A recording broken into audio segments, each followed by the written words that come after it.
Emmeeri MV Kalangala emaze ebbanga ng'eddaabirizibwa kyaddaaki ekomyewo ku Meere ekole ejjaayo. Emmeeri eno eva Nakiwogo okutuuka e Kalangala buli lunaku ng'emaze omwezi mulamba ng'eddaabirizibwa.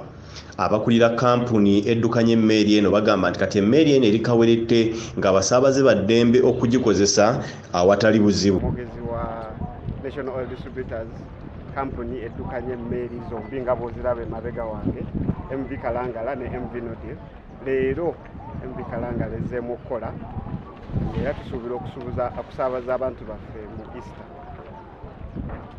Ebisale ebyo bisigala gumunnya na gumu kubanga tulina class bbiri eza first class ne second class. Bo abasaabaze b'e Kalangala betwogeddeko nabo batugambye nga bwe bawewusa ebitagambika kubanga okuva lwe yavaawo babadde basanga obuzibu.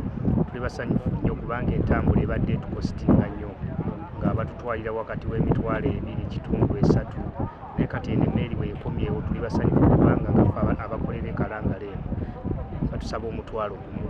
Kati ate awo ffe abakolerayo tubeera tusanyuka mu ntambula zaffe n'ebintu byaffe ebyamaguzi. Ogenda na ppiki oba na mmotoka byonna bikwanguyira ate nga ziri zibaddewo ziba tetusobola bitwala naye nga ate zisobola okukola ki eno esobola okutwala ku kintu kyoyagala. Kale tuli basanyufu bulungi nnyo. Gavumenti yeebale kugiteekako eyamba ku bantu. Omusajja oyo akyatufuga abantu bali babonabonera okwo ku mazzi naye yemmeeri ate n'abantu b'e Nakiwogo bayambye nnyo enkulaakulana.